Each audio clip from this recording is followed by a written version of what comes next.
नमस्कार, मैं वैद्य जितेंद्र वर्मा। आयुर्वेद में पंचकर्म थेरेपीज को शरीर और मन की गहरी शुद्धि के लिए सबसे श्रेष्ठ माना गया है। और आज हम बात करेंगे विरेचन की, यानी कि प्रगेशन थेरेपी, और जानेंगे कि इसे करने का सबसे अच्छा समय कौन सा है, ताकि इसका अधिकतम लाभ हम ले सकें। पहले जानते हैं कि विरेचन है क्या। ये पंचकर्मा की 5 मुख्य प्रक्रियाओं में से एक है। ये मेडिकली गाइडेड परगेशन थेरेपी है।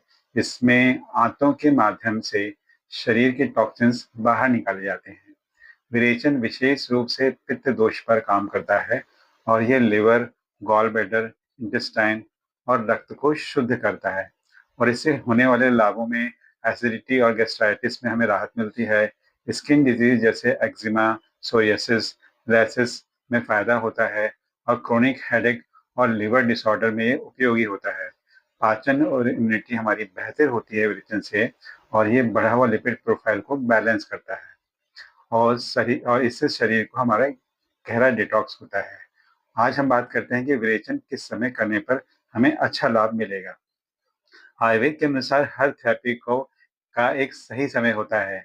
हर गलत ऋतु में हम थेरेपी की जाए तो उसका पूरा लाभ हमें नहीं मिलता है, और बल्कि शरीर में इम्बैलेंस भी हो सकता है उस थेरेपी को करने से। इसलिए आयुर्वेद में ऋतुचर्या, यानी कि सीजनल रेजिमेंट का बहुत महत्व दिया गया है। विरेचन के लिए सबसे अच्छा समय है, वह है शरद ऋतु।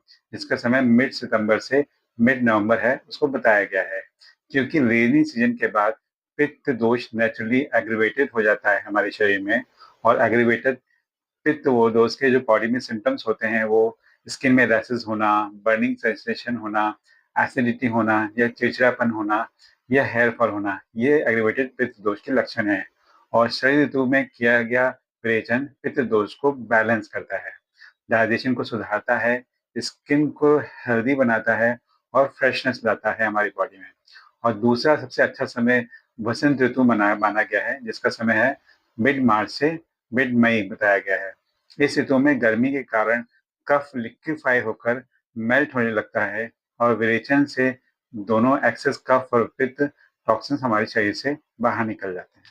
विरेचन से खासकर उन लोगों को फायदा होता है जिन्हें स्किन प्रॉब्लम है, या ओबेसिटी है, स्लगिश मेटाबॉलिज्म है, या सीजनल एलर्जी है। अब बात करते हैं कि किन ऋतुओं में विरेचन हमें अवॉइड करना चाहिए। सबसे पहले वर्षा ऋतु। इस समय हमारे शरीर की जो डाइजेस्टिव फायर होती है बहुत वीक होती है, और लूज मोशन से कॉम्प्लिकेशन हो सकते हैं, इसलिए हमें अवॉइड करना चाहिए। और हेमंत ऋतु और शिशिर ऋतु, यानी कि सर्दियाँ। इस समय हमारे शरीर की स्ट्रेंथ और कफ दोष बहुत डोमिनेंस होता है, जिसे विरेचन कम इफेक्टिव होता है। हाँ, लेकिन अगर आपकी मेडिकल कंडीशन है, बहुत स्पेसिफिक हो, तो इस सीजन में भी एक्सपर्ट सुपरविजन में हम विरेचन करा सकते हैं।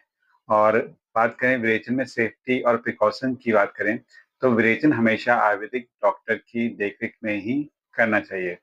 और वीक, प्रेग्नेंट वुमेन्स, बहुत छोटे बच्चे, या बहुत ही ओल्ड एज के लिए ये नहीं करना चाहिए। अब जानते हैं कि क्या सावधानियां रखनी चाहिए विरेचन करते समय। सबसे जरूरी, विरेचन में स्नेहपान से पहले हमें दीपन पाचन जरूर करना चाहिए।